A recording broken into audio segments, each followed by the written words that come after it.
story you are about to hear is true. Only the names have been changed to protect the innocent.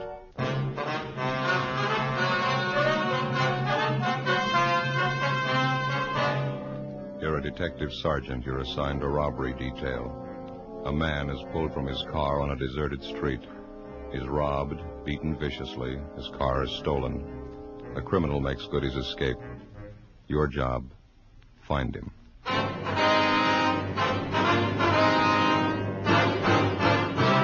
Dragnet, the documented drama of an actual crime. For the next 30 minutes, in cooperation with the Los Angeles Police Department, you will travel step by step on the side of the law through an actual case transcribed from official police files. From beginning to end, from crime to punishment, Dragnet is the story of your police force in action. It was Monday, July 9th. It was warm in Los Angeles. We were working the day watch out of robbery detail. My partner's Ben Romero. The boss is Thad Brown, chief of detectives. My name's Friday. It was 9:55 a.m. when we got to the Stacy Hollywood department store. Personnel department.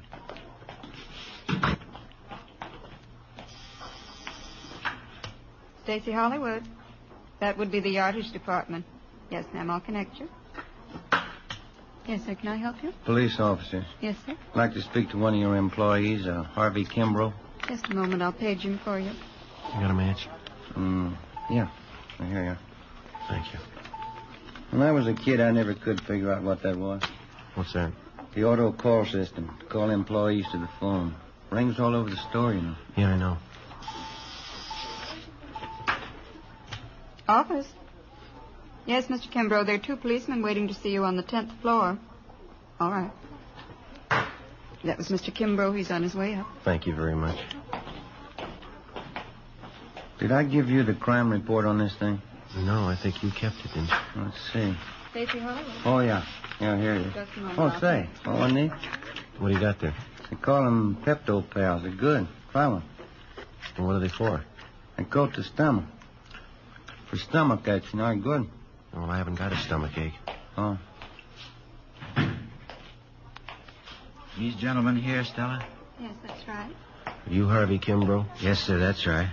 I sure appreciate you people coming over here. I don't like to take time off from work. It makes it tough on my partners, Clive and Warren. Yes, sir, we understand. Janitor work in a big store like this keeps you hopping. Beautiful on. You haven't got any idea who the hold-up men are yet, have you? No, sir, we haven't. We'd like to get a little more information on what happened. If we can. Did you talk to the 2 officers in the police car? Well, yes, we did, but it's customary for us to make a follow-up for any additional information. You fellas are plain clothesmen, is that it? Yeah, we're from Central Robbery. Oh, I see. Well, I never knew I'd get this much service. Yes, sir. Wonder if we might step outside the office here. I don't imagine you want to discuss your personal business here in the office. That's very considerate of you. Thank you. Fine. Go ahead. Wonder if you'd mind going over it again for us, Mr. Kimbrough. Maybe something you didn't think of when the other officers talked to you. I believe I told them everything. I was on my way into work this morning about 5 a.m. You live out in Alhambra? Yes, sir, that's right. I take the freeway in. It was on Commercial Street that you were held up? That's right, Commercial, right near Alameda, almost to the corner. Where they're tearing those buildings down. Man flagged me down. Looked like his car was stalled. Yes, sir. Always make it a habit to stop when I see somebody in trouble. I know how it is that time of the morning. No gas stations open. Figured maybe the fellow needed a shove or something. So you stopped to give him a hand, is that right? That's what I had in mind. I'd no more stop the car. And he came over, he pointed a gun at me and told me to get out. What'd you do? Well, I asked the fellow what did he want. I told him I didn't have any money. Told him I was on my way into work. What'd he say to that? Didn't say anything. He just opened the car door, grabbed me by the arm, and pulled me out. I wasn't prepared for it, and I kind of fell out onto the street. Yeah. I still didn't know what he was after. Thought at first he might have been crazy. He was going to kill me. Well, why'd you think he was going to kill you? Did he threaten you? Or? No, but the gun and all, and the way he pulled me out of the car, I just couldn't make it out. I see. Would you go on, please? Well, he took my wallet from me.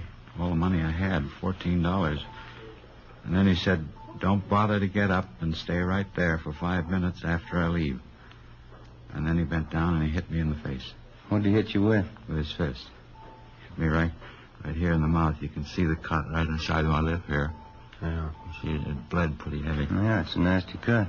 Oh, it's better now. The men who came in the ambulance, they put something on it. It'll be all right. Well, did he knock you out when he hit you?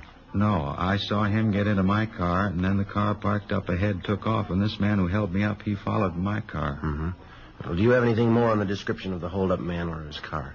No, I think I told the other officers everything I could remember. Would you recognize the man if you saw him again, Mr. Kimbrough? Yes, sir, I think I would. Well, your car is a blue 1948 Dodge sedan, right rear fender damage. Is that correct? Yes, sir. Any other identifying marks at all? No, sir, that's about the size of it. And the other car looked to you like a late model Chevrolet, is that right? 49 or 50 anyway, two-tone green. Yes, sir, that's what we have. Did you see the license number on that? No, sir, I didn't. This witness who's listed here, Mr. Sidney Ferguson? That was the fellow that stopped and picked me up, brought me into work. Did you talk to him yet? He might be able to help. Well, we're going to see him as soon as we leave you. 800 block on Satakoy. Yes, sir, that's right. Sure hope you get that thief. My car, too.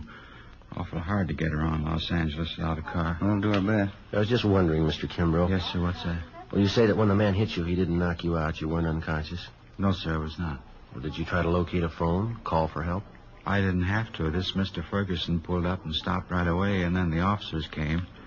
Besides, I figured I'd better do what I was told. How's that? I was afraid. I was going to wait 5 minutes. Ben and I left the department store, picked up our car in the parking lot next door, and drove out to the San Fernando Valley, the 800 block on Satakoy Avenue. Citizen's home was the one farmhouse. Round back! Through the gate there, down the driveway. This way, I guess, huh? Yeah.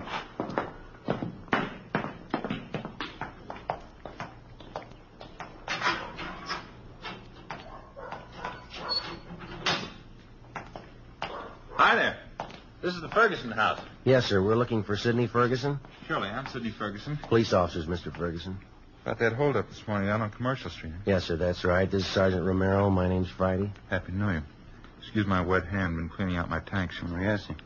You fellas work out at City Hall? Yes, we do. Wouldn't happen to know a John O'Grady down there. Narcotics Division. Went to Highland. No, I don't believe I know him.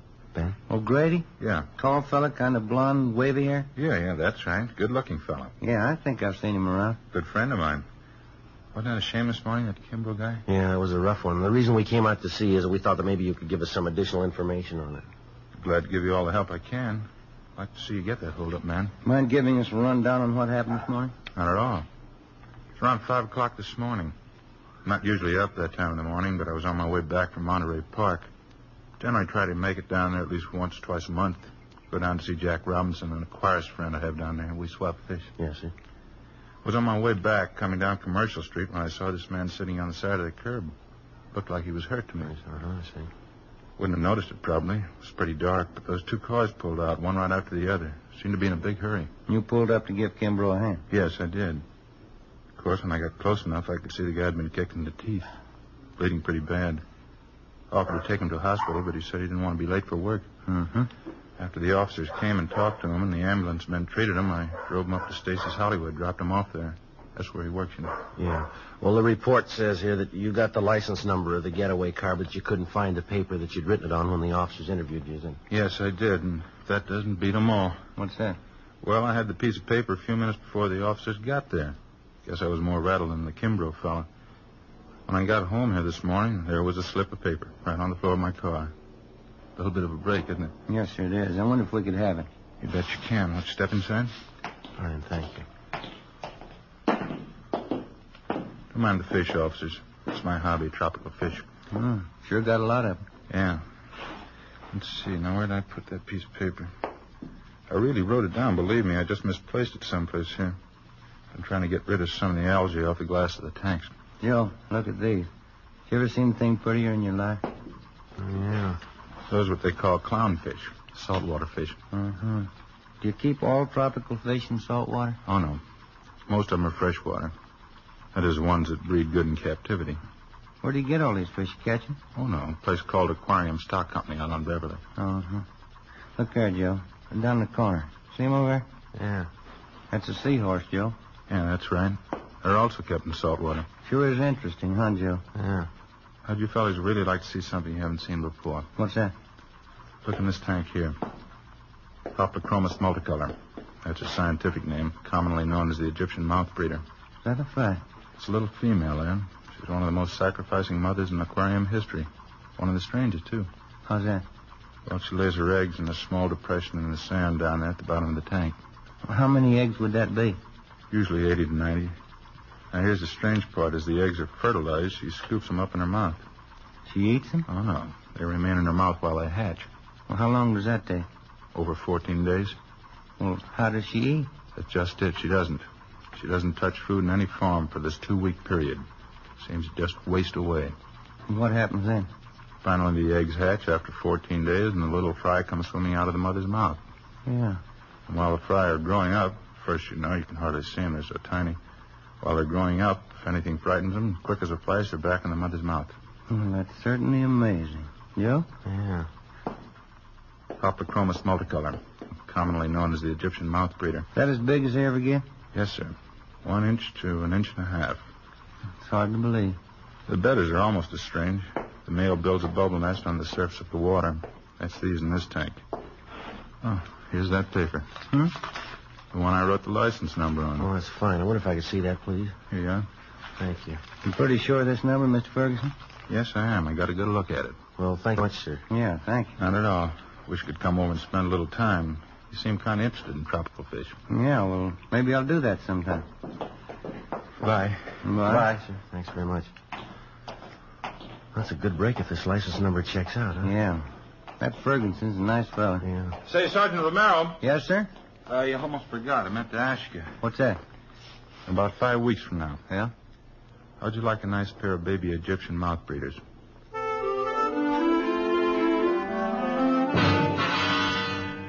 10:45 a.m. Ben and I got in the car and headed back toward town.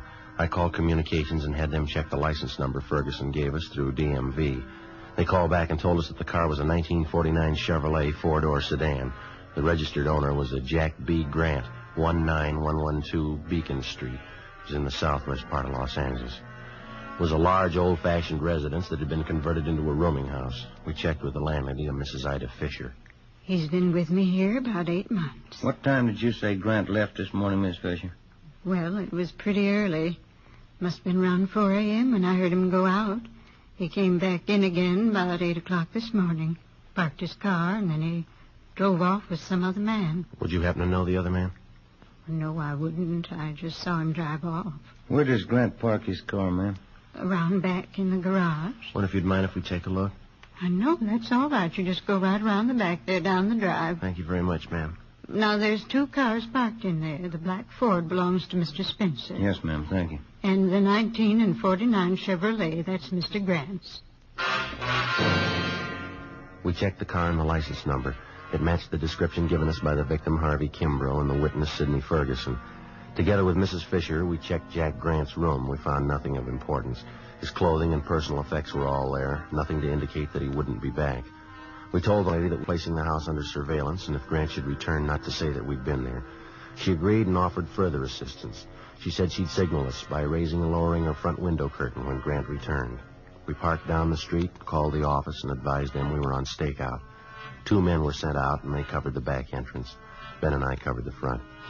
By 6 o'clock that night, Grant had failed to show.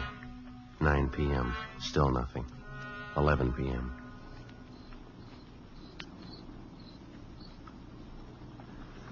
What time did they say that relief team was coming out? Around 11 sometime. Chandler and Ricketts, huh? Yeah, I guess so. Oh, I sure am stiff.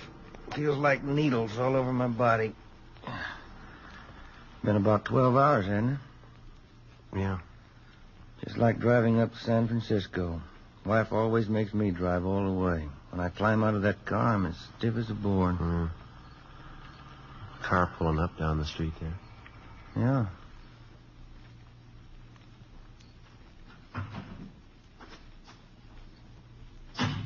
Mm-hmm.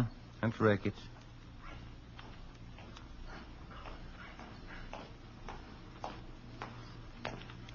Hi, Jack. Friday? Who's that you got with you? Same guy that bought you your lunch yesterday. Stop bragging. That's the house right up there. Yeah, that's right, the green and white one there. No sign of them at all, huh? No, nothing. Well, you guys want to take off? Yeah, I guess you can make out Ricketts. You got Chandler with you. I feel sorry for you, Friday, drawing this guy for a partner. Well, after 7 years, he kind of grows on you. I'd like to check out the landlady before we take off. Her name's Ida Fisher, Jack. Right, Joe. Let's go, Jim. Yeah. See you later, Jack. Say hello to Chandler. Right, Ben. That Ricketts. Sure is a rib staker. Yeah. Front room lights are still on. Guess she's sweating it out with it. Uh-huh. Yes? Who's it? Police officers, Miss Fisher. Who? Sergeant Friday. Oh, yes. Sorry to bother you again, Well, ma'am. that's all right. I just couldn't see who it was, and the porch lights burned out. Yes, ma'am. Mr. Grant? I went out of his room. I don't see why he hasn't come in. Look out, Mom! Mr. Grant, forward! Mr. Grant! Ricketts, it's Grant! Out back! Right, All right? Done. He made me hide him. Lady, will you call an ambulance? Hurry. Joe. He's not dead, is he? Lady, get the ambulance, please.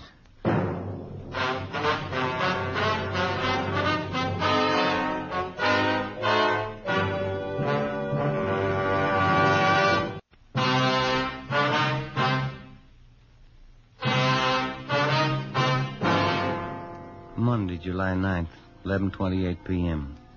The ambulance arrived and Joe was taken to Georgia Street Receiving Hospital. His condition was critical.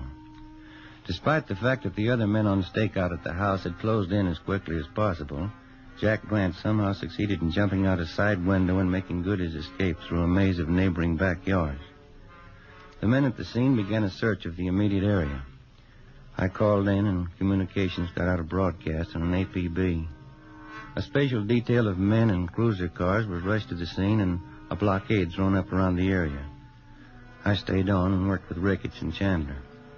Under questioning, the landlady, Mrs. Fisher, broke down and admitted that Grant had given her $10 to keep his presence in the house a secret.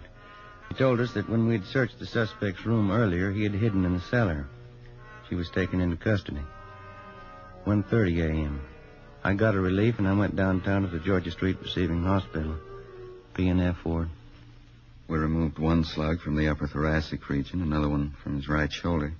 Looked like they could have been .38 caliber. They've been marked for evidence. How's he doing? As well as can be expected. What does that mean? It's hard to tell. Depends on how it goes the next 4 hours. Can I go see him? No, we're not admitting anyone in there. Under sedatives, lost quite a lot of blood. It's pretty weak. You need anybody for transfusions? No, it's all taken care of. His relatives been notified? Yes, sir. Just his mother. She's visiting relatives up in Renton, Washington. I sent them a wire. They'll break the news to her. Yeah, that's about all we can do for now. Oh, I wonder if I couldn't sneak in and leave this carton of cigarettes for him. I'm afraid it's going to be some time before Sergeant Friday can use them. Just leave them. I'll have the nurse take care of it. All right, Doctor. Thank you. Is there anything I can get for him? Anything he needs? No. We're doing everything we can for him. You don't think I could just look in for a minute? No, I'm sorry. Must be something I can do. You got a good prayer handy?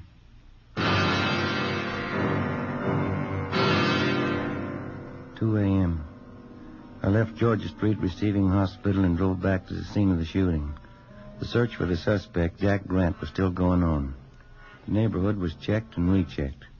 Everything possible was done to find the man who had shot down Sergeant Joe Friday. It's been said that a police department goes all out, doubles its efforts to run down a criminal who attacks a police officer. It's true, but most people aren't aware of the reason. Certain elements you to believe that the police officer places the safety of his fellow officers above that of the citizen. This isn't true. His first day at the academy, the cadet peace officer is taught this basic fact. If a criminal would shoot down the armed police officer, he wouldn't hesitate to shoot down the unarmed citizen. 3 a.m. I finally located Lieutenant Jack Ricketts at the corner of Coronado and Beacon Street, 7 blocks from the scene of the shooting. How is he? Not too good. Depends on the next 4 hours. What are his chances? I didn't ask. Well, we're not getting any place here. Nothing at all? Nothing. Something's got to break. Chandler's still downtown. They're combing through Grant's package down at the I Bureau. They come up with anything? Not the last time I checked, about 40 minutes ago. Got any ideas? Fresh out. You? Couldn't have gotten far. Not this soon he couldn't. Bus depots, train terminals, and airports are all covered. Highway patrol's been alerted. Nothing so far. He's someplace close. He's got to be. I think he's holed up in town, too, but where? Yeah? He's in a jam. He's had good publicity. A lot of his friends are going to hide to welcome that. Maybe that narrows it down a little. Maybe. Let's find him. 3:30 a.m. Jack Ricketts and I got back to the city hall. We went directly to the I Bureau. Chandler and Powers had sifted through Jack Grant's package. They'd drawn up a list of all Grant's known friends and associates. There were 22 names on the list. 3 of them were in San Quentin Penitentiary. 2 of them were doing time at the county work for him. That left 17 names on the list. Further checking showed that 5 of them had out-of-state addresses. 12 names. The list was split down the middle. Ricketts and I took 6 names, Chandler and Powers 6. Of the 12, with the exception of 1, all names had appeared in police blotter in the past 8 years. Raymond Weller, Peter Denton, Horace Phillips, Henry Breen. Ricketts and I checked them. Some were in bed, some hadn't been to bed. We were reasonably sure none of them knew the whereabouts of the suspect. I called Georgia Street to find out about Joe. They told me no change in his condition. 4:55 a.m.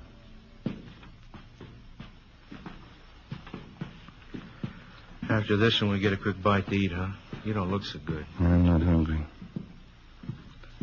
What's this one's name? Anthony Baxter, room 23. This is it.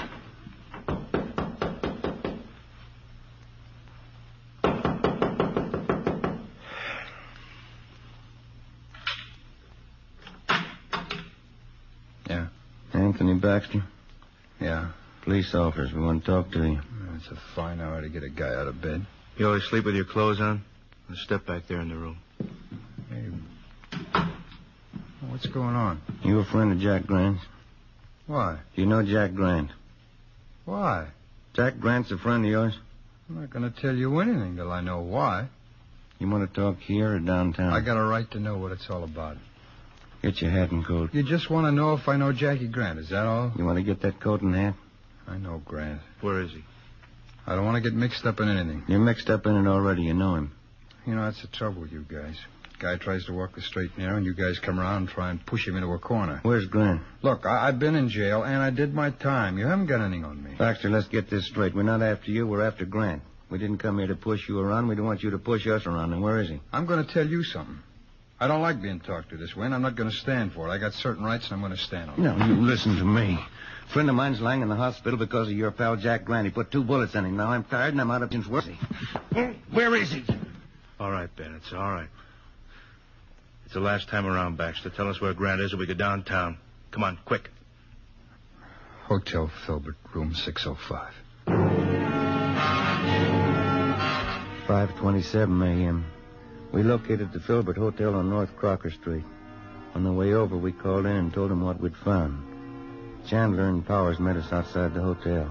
They took up their position. Ricketts and I checked with the desk clerk and confirmed that the suspect was in room 605. He was registered under an alias. We took the elevator to the 6th floor. Room 605 is directly across from the elevator.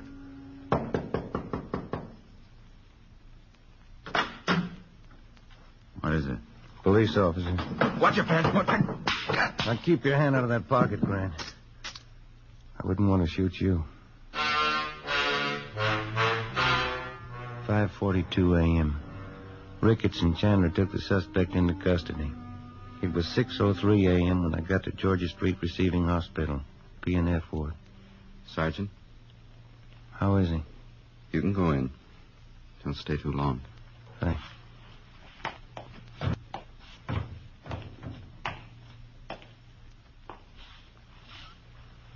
Hi, Joe. Hi. You look tired. How you feeling? Oh, I'll do. How'd it go? We got Grant. You look tired. You been working straight through on it? Yeah. Anything I can get you? No. Guess I better hurry up and get out of here, huh? Why? Well, we still got that stolen car to find.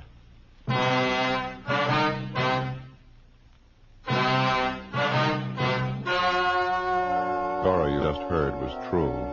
Only the names were changed to protect the innocent. On November 7th, trial was held in Superior Court, Department 89, City and County of Los Angeles, State of California. In a moment, the results of that trial.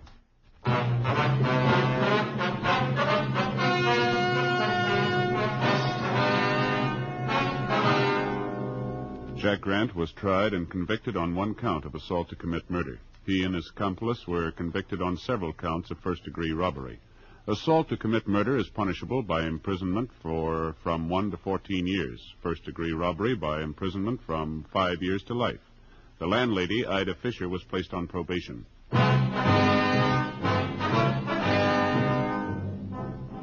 You have just heard Dragnet, a series of authentic cases from official files. Technical advice comes from the Office of Chief of Police W.H. Parker, Los Angeles Police Department.